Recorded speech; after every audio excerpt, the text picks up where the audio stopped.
Good morning to you. You. Good morning. Good morning to you.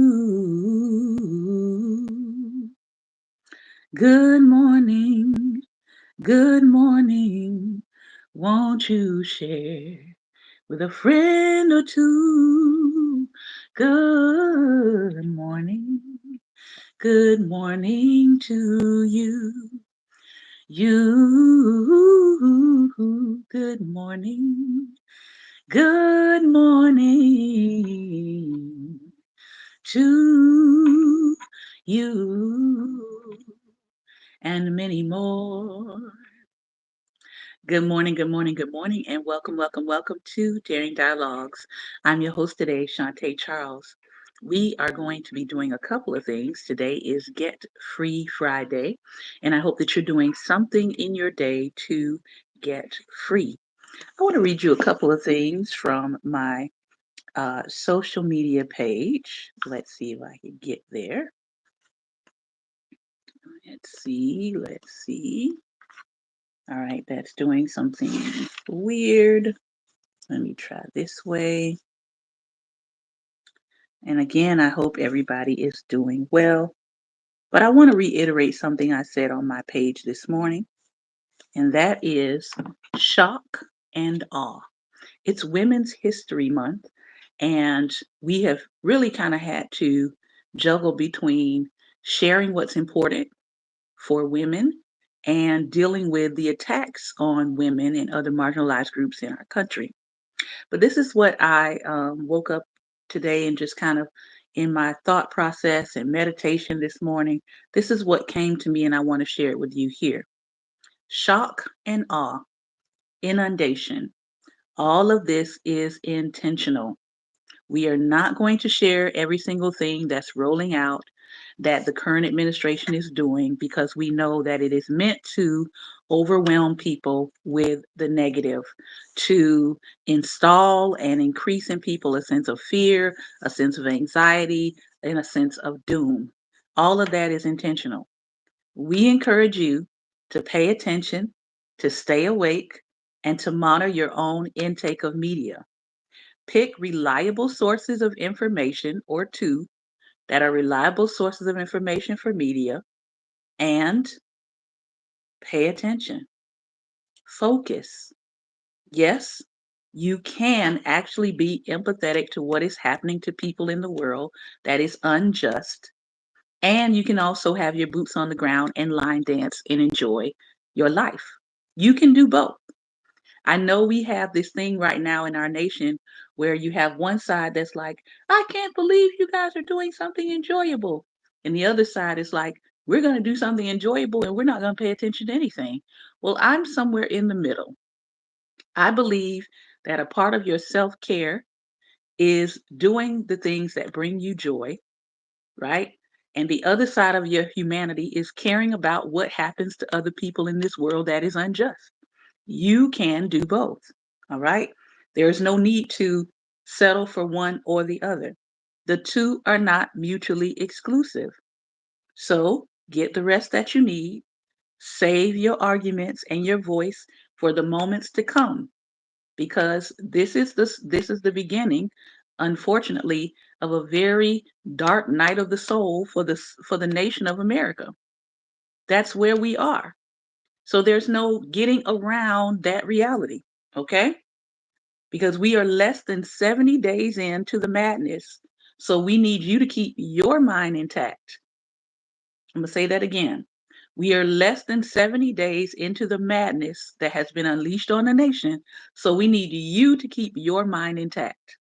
hmm Hold space for your community, hold space for yourself, hold space for the people in your life that bring you light and love and joy and refreshing and renewal. Hold space for that. Okay? Just want to put that out there. Don't forget, right after this broadcast, we will be on Black Table Talks page and we will be doing mutual aid. Aid will begin at 12 p.m. noon Eastern Standard Time. All right? And once those funds are distributed, We will close the mutual aid, and then we will let you know when we will do the next one. More than likely, it'll be in the month of May. All right. This is our second mutual aid um, distribution for this month. All right. So I just want you guys to be aware. The other thing that I put up this morning, and again, you can go to my Black Table Talk and you'll see the post. Okay. You must raise your consciousness or your conscience will descend into the chaos of the present. You don't have time to be losing your consciousness in letting it descend into the chaos of the present. That is what they want. They want people frozen. They want people fearful. They want people paralyzed. They want people thinking, oh, what can we do? There's nothing we can do. Yes, there is something we can do. It's being done, and we need people to continue to keep the pressure on. Keep the pressure on your representatives, especially if you have Republicans representing your state and your district. Keep the pressure on them. Everybody that is confirming, all of these people they shouldn't be confirming that are highly unqualified, all those people who are down with the shenanigans, they need to go. And you need to be very clear to say, you will be voted out in our state, in our district, in our town. As you continue to support inhumanity, you will have to go. This is something that everybody can do and can make clear. Keep the pressure on, okay? The world says go low, but your spirit is saying stay high. Be renewed in the spirit of your mind. You don't defeat evil with evil, you defeat evil with good. That's a spiritual law. It doesn't change. Okay? There's wickedness in high places, there's wickedness in low places. We saw some of the wickedness in high places being exposed through somebody's group chat. That's wickedness in high places. Okay? But the wicked cannot live at high altitudes forever. They can only wander to and fro, seeking whom they can devour or use as an avatar for avarice and malice. They can't stay there. That's the good news. It can't stay there. Mhm. But you, my friend, you are called to ascend and abide. So keep your hands clean and keep your heart pure. Keep your hands clean, keep your heart pure. What's my responsibility in this world? To keep my hands clean and my heart pure so that I can be in a place to hear what is right, what is just, what is good, what is merciful, what is true. That's my responsibility. That's not anybody else's responsibility. That's mine. So, a lot of people, I want to encourage you to get back on focus, get back on target, realign yourself, refocus yourself with your own values. Because you can find a mob mentality on both sides, by the way, of this equation. Okay. You don't want to get caught up in anybody's mentality that makes you do or be something less than what you know you're supposed to be. Period. All right. Finally, keep going, stay alert, and rest as needed. Rest as needed. Some people are going to tell you you got to be relentless, nonstop, no sleeping, no eating. No, you need rest. You need rest. You need a brain that is recharged and can think clearly, can speak with clarity. So make sure you are nourishing yourself. And that's going to bring us to the book that we're going to preview today that we'll be reading on Fridays called Live Nourished. Before we get there, I want to read you two devotionals today. This one is coming from March 23rd. I did not read it. I want to read it aloud for you. W.E.B. Du Bois said this: there is in this world no such force as the force of a man or woman determined to rise. The human soul cannot be permanently chained. Have you ever driven with your car with the brakes on? I suppose that most of us who have driven for any length of time have had that experience. I can remember times when I've arrived at my destination and reached down to apply the parking brake only to find that it had been on the entire time I had been driving. Yet without realizing it, I had moved from point to point with my brakes partly set. The horsepower was there, but the car's potential was blocked, bottled up, and restricted. Traffic signals can teach us the same lesson. Signs and signals that regulate traffic are necessary for all the obvious reasons. But when you stop because of the red light on your mental dashboard, what are the real reasons that you hit the brakes? Have you asked, am I stopping for realistic reasons because I hope to avoid some impending danger? Or am I stopping because I do not believe myself capable of reaching my objective? How do you view yourself? Are you driving with your mental brakes on? If so, as needed, release your brakes and avoid unnecessary stops. You will reach your goals much sooner. I release everything that is holding me back. And now I want to read today's devotional. Again, I am reading from Daily Motivations for African American Success. This book is available wherever books are sold. Clifton Wharton Jr., Deputy Secretary, U.S. Department of State. The most effective recourse is the quality of your performance. Your energy should be directed to doing the best possible job you can. The title, The People's Court. We should judge ourselves by what we feel capable of doing, not by what we have done. Nothing else will motivate you to greatness so much as a belief in your own inherent potential. There is a potency inside of you that will transform your dreams into realities if you tap into it. You be the judge. You should not be afraid to think highly of yourself. Your Creator made you and is not ashamed of the job. He pronounced his good work, and you should respect it. Persistently hold the thought that you are eternally progressing towards something higher and greater. The constant struggle to measure up to such a worthy ideal is the only force in heaven or on earth that can make a life great. Your self image depends on the idea you have of yourself, the mental picture you have of the person that you are, and the person you are meant to be. It is you who will define your own greatness. No one can stop your date with destiny, and no one can cast your fate but you. You are the judge and the jury. The vision that grips your heart, the longing of your soul to do something significant, the dream of achievement that occupies your imagination is not a mere fantasy when you begin to act and move towards it. It is a prophecy of great things you will do if you believe in your own potential. So don't wait for someone else to believe in your potential. You be the first believer. I will never sell myself short. I will never underestimate my own ability. I think those are some good thoughts and meditations for today. Now I want to do something that we do in the education field. I want to preview this book with you. So, what does it mean to preview a book? All right. When I go to a store, or sometimes if I'm ordering online and I want to preview a book, we typically take a look at the cover. We look to see if there's what's called back copy, and we read the back copy.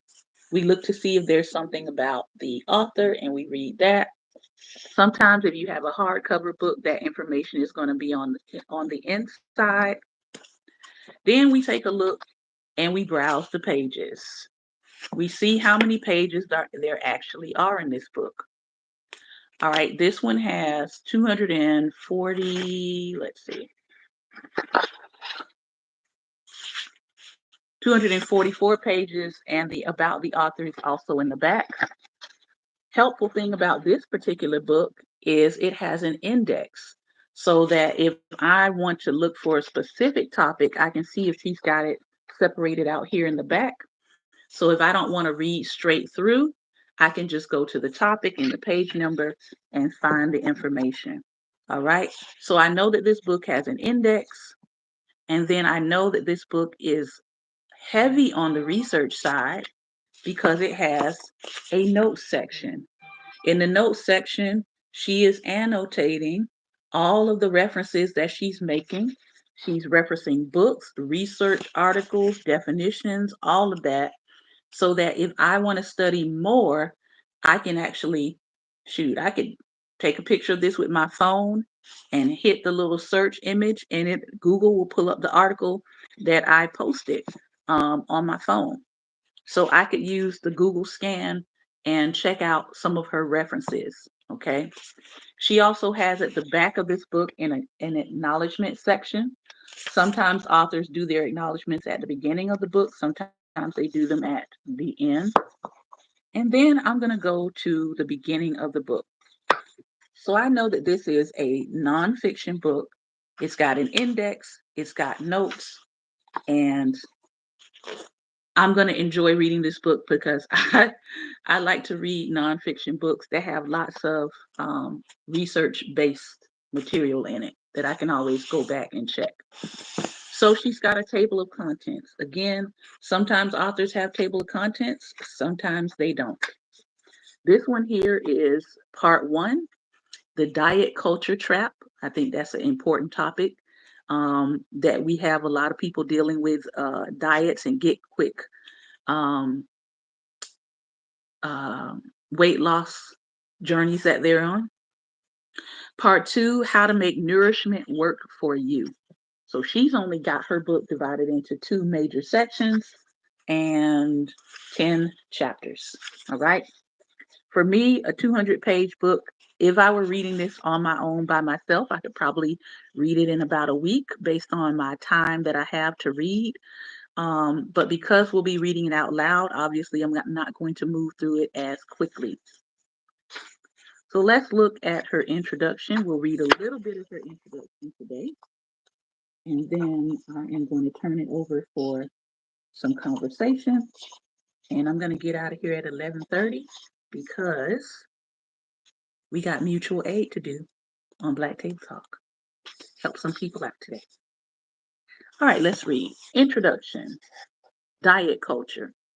A system that profits off of unrealistic, Eurocentric, thin, and unhealthy ideals and expectations.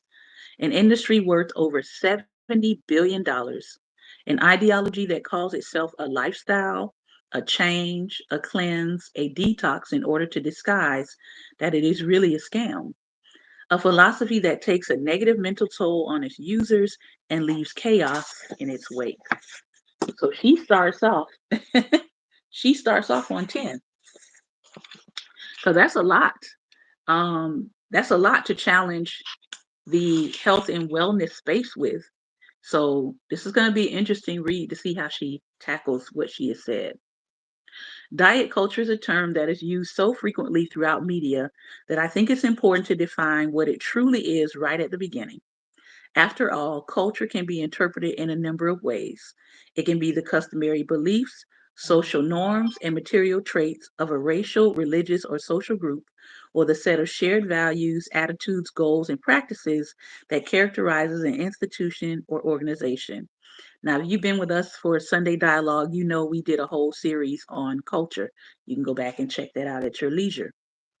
With the shared belief by many in society that we need to shrink ourselves in order to become better humans, both physically and morally, it's pretty apparent that dieting is indeed a culture in itself.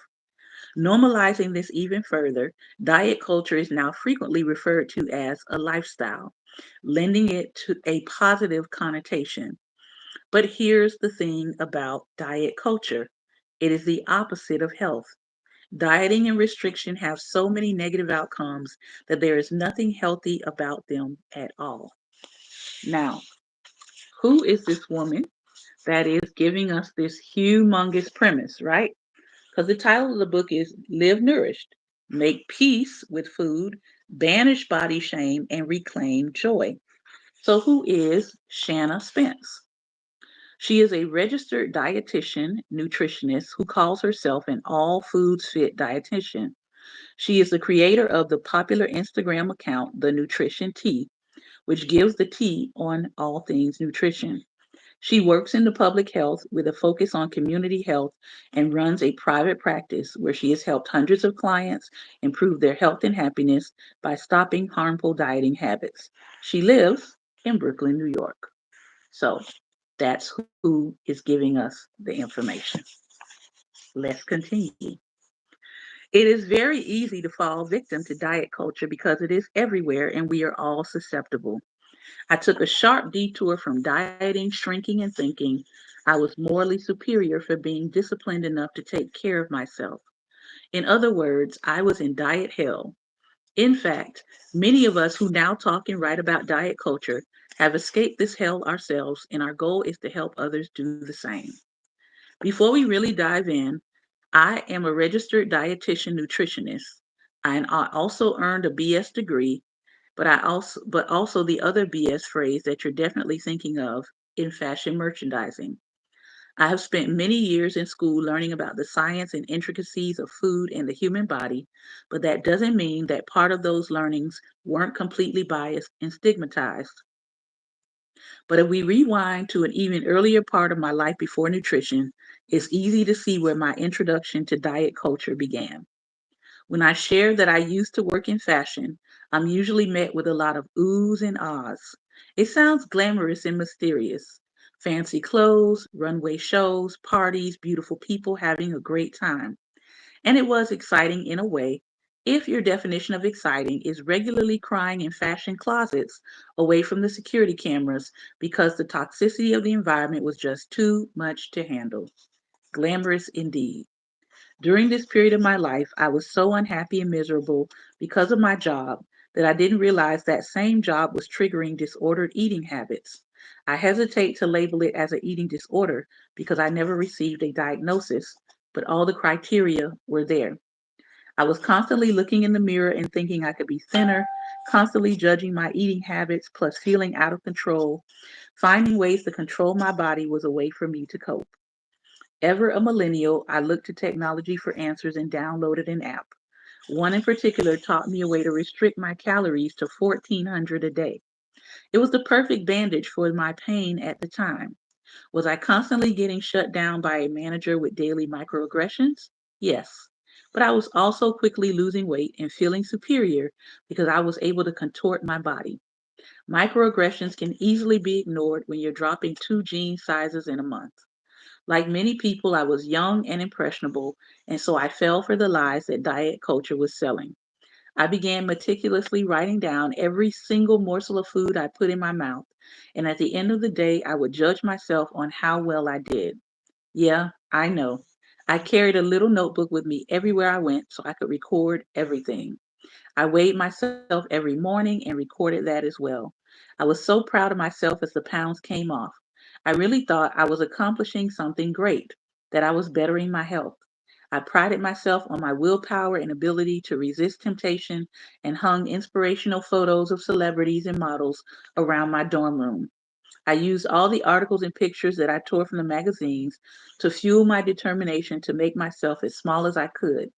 I thought I was being so healthy, and because these tactics were highlighted in the media I was consuming, I also thought this was normal. During my tenure in fashion, my disordered eating ballooned, coupled with severe restriction with orthorexia, an unhealthy focus on healthy eating. I felt the constant need to prove myself that I was at my most superior level of health. But in actuality, I was miserable, and my body was something I could manipulate and control. Or so I thought. During this time, I started taking ballet classes. I had taken dance classes since I was a child, and although it never transitioned into something serious, I enjoyed the feeling of movement. I found a studio that was close to my apartment that offered classes in the evening. There, I could feel liberated, even if it was just for a couple of hours.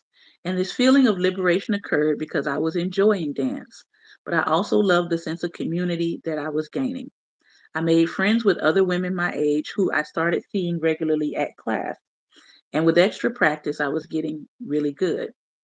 Not Misty Copeland level professional, but to the point where I was singled out in class and readily admired. What goes up must come down. My teacher was this amazing woman whom I admired. A former ballerina from Romania, she treated the class like we were professional dancers. This meant really caring for and paying attention to her students, which was motivating. This was all great for me because I felt as though I was excelling at this beautiful art form.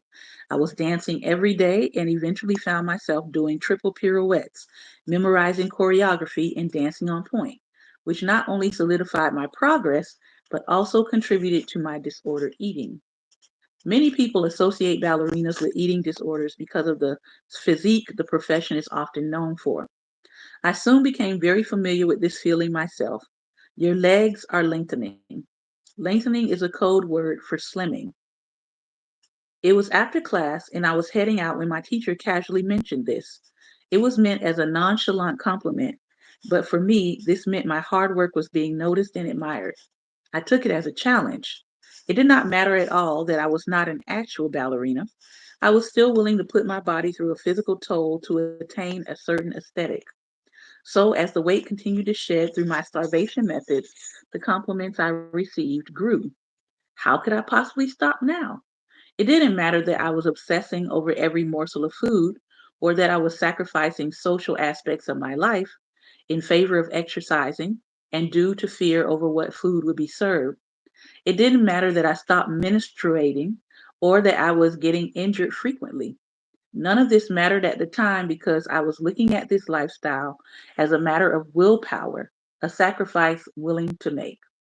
My physical and mental health were slowly declining, but it was all good because I was slimming and lengthening. This Diet Culture 101 is a mindset that sees you breaking down physically and mentally, but still tells you that the after photo, the transformation, is all that counts. And let's be honest, after isn't truly an after. It's a during because diets and restrictions fail at a ridiculously high rate. Luckily, my story has a happy ending, as eventually I got fed up with this toxic give and take. I began realizing this was not what I wanted, either emotionally, physically, or professionally. The whole experience made me question my life's purpose, and so I started to investigate other career paths, which is how I stumbled into the field of nutrition science. I started looking up the facts and became interested in all of what the hot celebrities were eating and how they were dieting. And yes, this is the opposite stance that I have on nutrition now, but we all have a learning curve. At some point, a light bulb turned on, and I realized I could use all of my skills to become a nutritionist. I liked to eat healthy, and I thought I could, of course, get other people to do the same. Unfortunately, my reasoning for getting into nutrition was not uncommon. Many nutrition professionals get into the field because they have had an eating disorder or as a way to project their unhealthy habits onto others in the name of health, of course. This isn't meant to be directly harmful, but it does highlight how influential diet culture is. In fact, up to 89% of nutrition dietetic students meet the criteria for orthorexia. I didn't even know what a dietitian was at the time, but I felt compelled to dictate to others how to eat. I thought that I was going to just get a certificate online and then be able to instruct others. So that is a part of her beginning. I think that I'm going to stop here. I know that I am out of time, so I'm not going to get to the talk back today, and that's okay. Um, I think this is going to be a good and insightful read on nutrition. Um, let's take a look at what chapter one, the title of chapter one is. Chapter one is Why Diets Don't Work. So we will dive into this on next Friday. And then next Friday, we will also be previewing this book. We'll do the same thing. It's entitled Moving Beyond Broke: The Power of Perseverance in Personal Finance.